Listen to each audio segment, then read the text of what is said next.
What's the deal, YouTube? It's your girl, Miss Honey.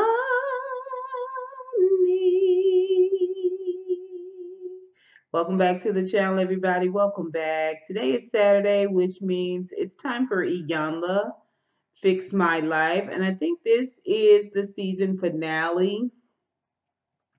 And it's all about one of my favorite people, which is Monifah, who is a former recording artist, and I think she still sings and performs. She was on R&B Divas, and full disclosure, I follow Monifah on Instagram, and I just think she's great. I really do. She just seems very strong, and um, she always seemed like to me very pulled together. In terms of having gone through a lot, having learned a lot. She just always seems very strong and very confident, very self assured. But this whole episode is about her relationship with her daughter. So we're going to talk about it a little bit. It's not going to be as detailed, or not, it's definitely going to be detailed, but it's not going to be as emotional, and um I'm probably not going to be as long-winded because Monifah for sure and her daughter came to do the work, and I think Monifah was excited about meeting Iyanla and having her take just a small peek into what they had going on in their mom and daughter relationship. So this is going to be super quick, super easy. It was a great finale, and I'm so glad I was present for it. Now, let me go ahead and thank everybody who has subscribed newly to my channel. I really appreciate that. I want to do that first and foremost. I want to invite you, of course, if you're not already subscribed to my channel, to go ahead and do that. You will get this Walona Woods realness, okay, on a full-time basis, especially if you hit that bell. You'll definitely be notified whenever I do videos. Always, please remember to give me a thumbs up, and let's talk about it down below. I missed Iyanla for last week for a series of reasons. We already talked about it, and I actually did rewatch it. I watched it today, not rewatched it, but I watched it for the first time today. Last episode is what I'm talking about, and I'm glad I missed it. I'm glad I missed it. Y'all. If y'all were here for my first Iyanla, I was molested. My mom was molested. My mom's mom, like, y'all was here for that emotional breakdown that I had during during that episode. Y'all know I'm about up to here with it. Like, I'm about up to here with it. So I was glad. I'm glad I missed it. I hope you guys don't miss it. If you really, really, really want me to do it, I will do it. But I say we all just move forward. Anyway, so yeah, I follow Monifah on Instagram, and I like her. I watched her on R&B Divas. I have to say, she had her ways about her on R&B Divas. She had her own life, though. She is married to a beautiful woman. I think her name is Therese. And they've been together for a while. I think they dated for 2 or 3 years before they got married. It was a beautiful wedding. And they have beautiful moments on Instagram. I've seen a lot of the photos with Monifah and her grandkids. I know that her daughter was filmed here and there real spottily on R&B Divas, and if I'm not mistaken, although they didn't bring it up here on Iyanla, her daughter, whose name is Akemi, Akemi, which I think is a beautiful name, Akemi, had an issue with her lifestyle and, being a gay woman. And they didn't touch on it here in Iyanla. They didn't bring up, it was strictly about the two of them.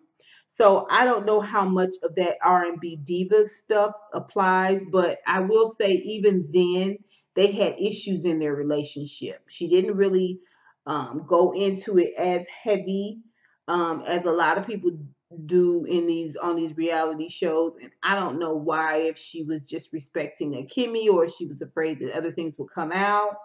But I do see that a lot of the changes and the consistency of the changes and just being in a happy, more joyful place for Monifah has a lot to do with her relationship with Therese.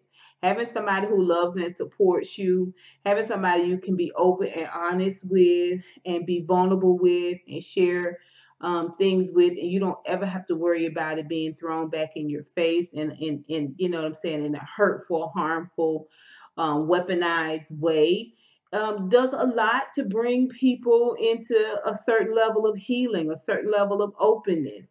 At the same time, it's clear that Monifah's relationship with Akemi still suffered because Akemi wanted something Monifah could not give her. One of the reasons she could not give it to her because Monifah could not admit to herself until now, today on the show, that she really didn't want a baby. And Iyanla did something really, really special here. And I'm a very emotional person. I can be very, very emotional. But she introduced this thing about not being personal, it not being personal. I think it's something I certainly benefit from. Just remembering that, even on your jobs, people say this: my job is my desk, is my cube, and it's my schedule, and it's my, and you're making it too personal. This is this company's job. This they cube. Anytime they want you to leave, you have to leave. You know what I'm saying? Same thing with people having disagreements with other people. Somebody calling someone else out of their name and you take it personal because you are a person that also suffers with that. Let's say it's weight, or I don't know, bad skin. I don't know what the hell people be throwing out at each other. But anyway, you take it personal to you, and this is a conversation that's going on between these two people. It's directly related to the two of them, but because some of it may apply to you, you take it personal, even though it hasn't been applied to you. You know what I mean? This is seems like it's something that would be personal. You have a baby that you don't want. For Akemi, she felt like her mom was saying, I didn't want you, Akemi. But her mom was really, really feeling like, I just didn't want a baby. I didn't want a child. You know what I'm saying? Um, and I know it doesn't seem like it should make sense, but it makes sense. Like it wasn't, I wasn't saying I didn't want an Akemi. I'm saying I didn't want a child, period. Like, you know what I mean? You guys get what I'm saying. Anyway, we find out that Monifah's dad died at 9 of a heroin overdose. You guys know that Monifah had an issue with drugs as well as alcohol, and from what I understand, a very substantial issue. It was something that kept her being successful. I think, from what I remember from R&B divas in the music world. And she was in and out of Akemi's life. She said that her dad died when she was 9. At 17, her and her mom were getting along too tough, so she went to move in with her boyfriend at the time, who I think was like 19. And this was before she got pregnant. And she went out with a girlfriend who had a boyfriend who had a brother. And the brother pulled a gun on her and raped her at 17. She never told nobody. She never told her mom. And okay, I guess little soon after that, a little bit after that, a little while after that, she got pregnant with Akemi, and she was gonna go and have an abortion, and she had told herself, you know, God, if she told God, this is what she's saying, that she told God, hey, if you don't want me to do this, give me a sign. And so after she gave them the urine sample that they take to see if you're really pregnant, She set it on the sink and it fell over and spilled everywhere. And she took that as a sign that God didn't want her to do it. And so she didn't do it. But what she did do after Kimmy was born, she didn't feel a connection with her. She felt, she said, more like she was her sister than her baby. And she told her mom that she doesn't feel a connection to the child. And so, um, she was in and out. Her mom raised Kimmy up, and she was in and out. You know, she was singing, she was on the road, she was doing her thing, but she was on drugs and she was drinking, and she would come in and leave and go, and then finally, Kimmy went to live with her at some point. I think she said at 10 she went to live with her, and it was horrible because she had never raised a child. She didn't have the responsibility of it. She was short, patient, impatient. She was, probably sharp tongue. Y'all, if y'all saw her on R&B Divas, y'all know that she don't take no, mama don't take no stuff.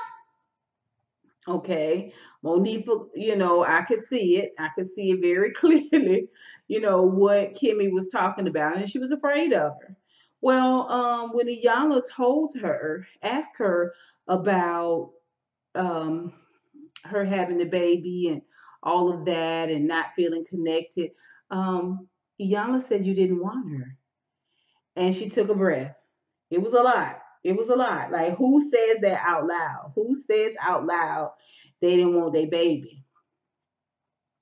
But it was, she said you didn't want her. You didn't want her. You did not want her. And it's not personal. So it's like, what? How can it not be personal, right? Um, it's not personal because it's not that you didn't want a Kimmy. You didn't even know she was gonna be in a Kimmy. You know what I'm saying? Like you had it. You just didn't want a baby. You didn't want a baby. And that's okay to say.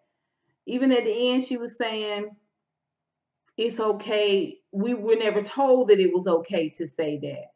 You didn't want a baby. Now it's not don't mean that you don't love your baby when you get the baby get there and you don't grow to love the baby, whatever. I don't know. I don't have kids. But it's okay that you didn't want to be pregnant. You didn't want to have a baby. You know what I mean? Like, I don't know.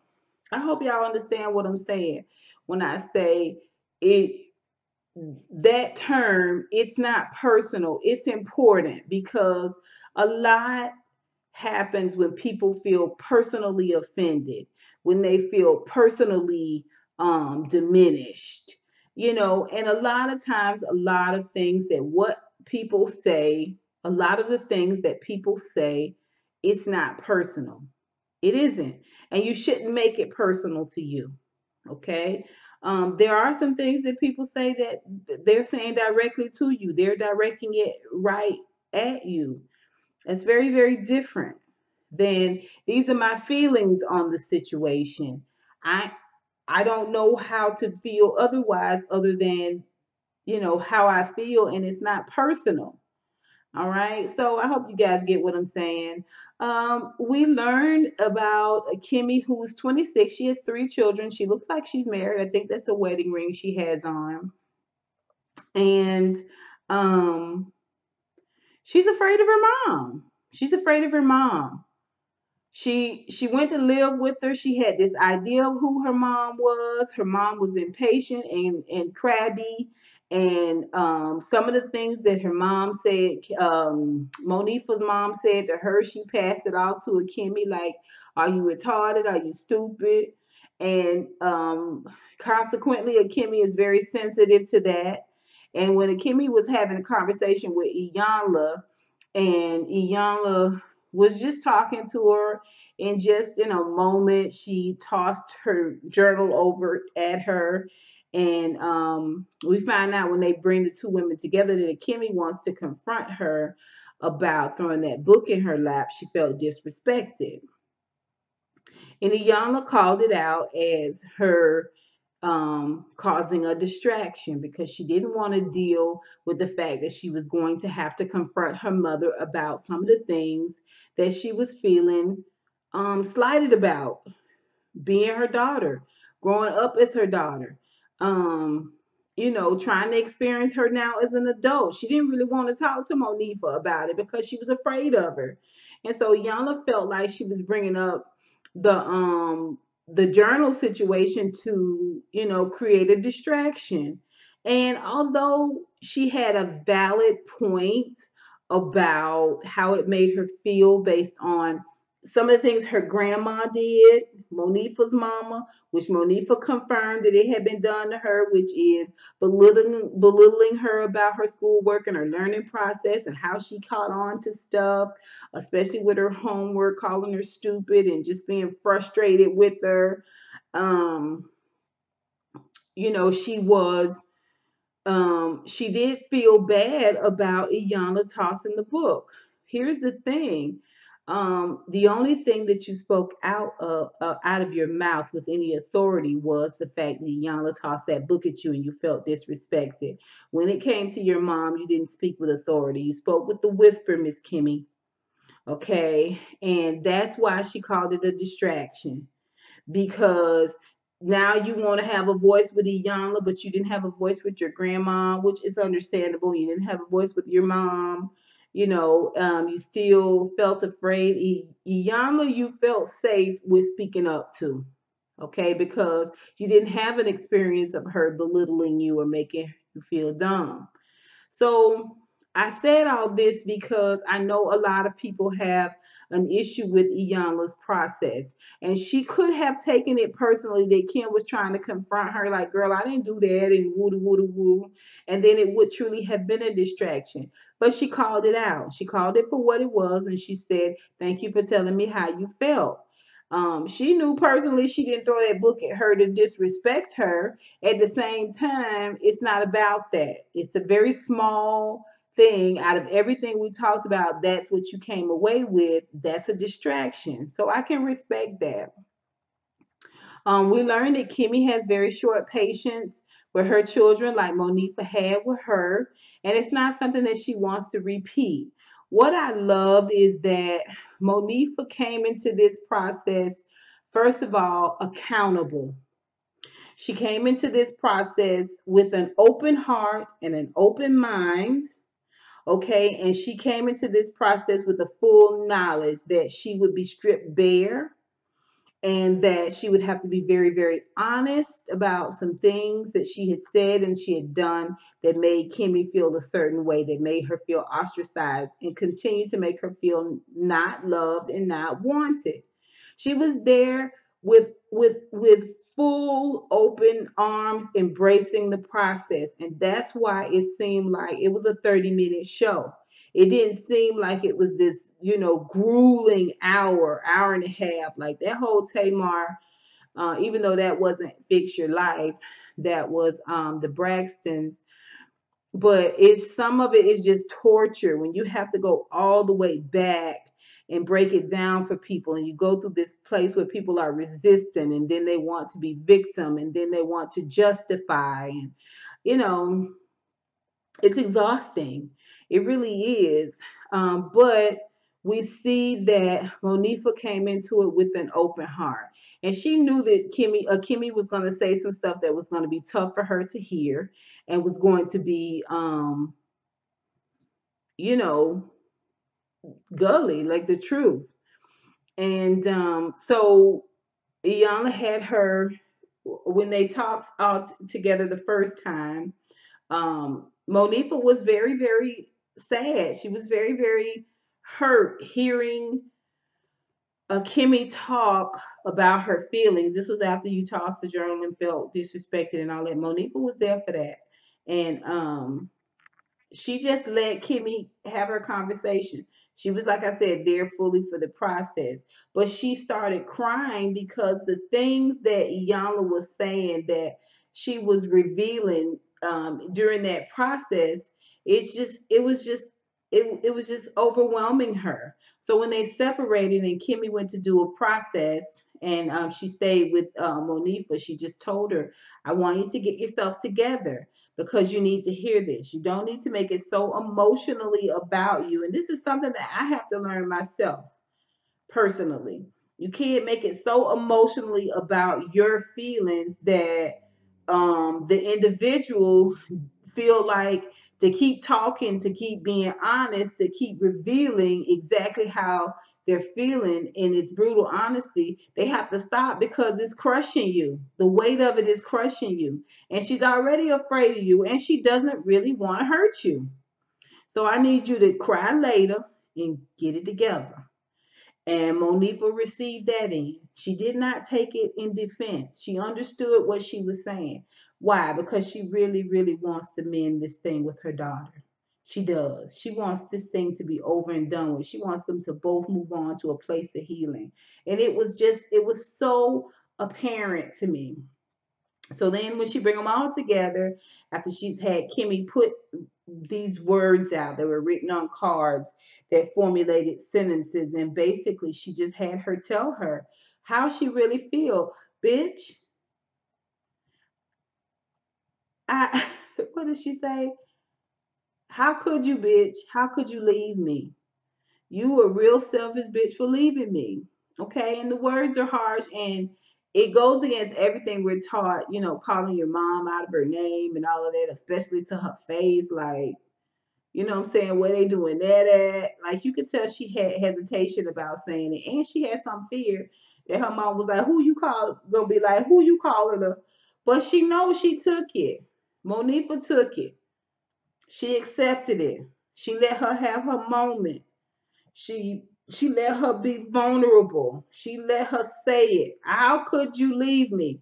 I felt like you didn't want me.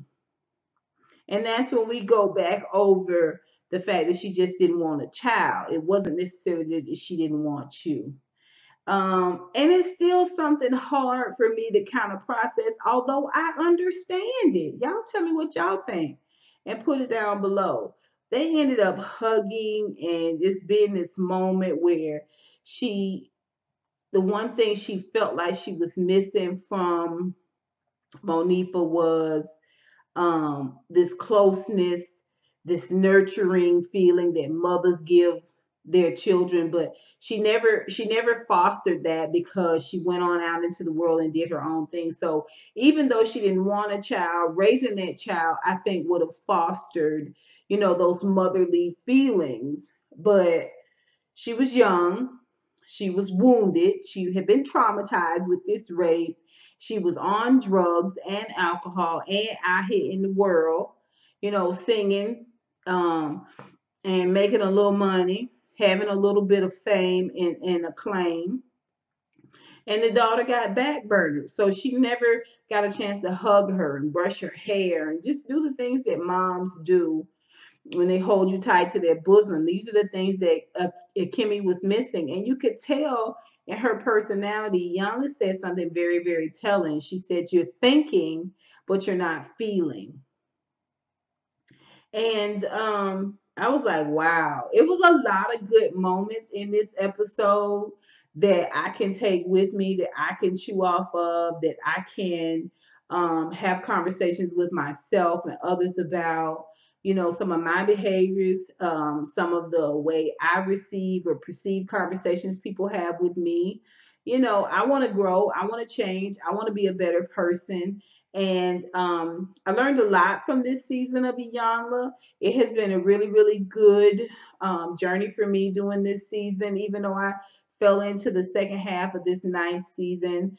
I really, really enjoyed it. I'm looking forward to her coming on again and just having these conversations and looking at the sessions and seeing what I can learn from it, not necessarily just from her teaching, but how other people behave, how other people react, how other people process experience their experiences and their um, perceptions of what's going on around them. But I really, really love this episode. You guys tell me what you think. What do you guys think of Monifah? I just felt like she was such a good example of how you can move forward when you allow yourself to be open to the process. How much easier the process is when you decide that you're just going to relax and be in the moment and listen and process, without a lot of your input. It wasn't a lot of, okay. So y'all tell me what you think. Put it down below. Until next time, honeybees. Mwah, mwah, mwah.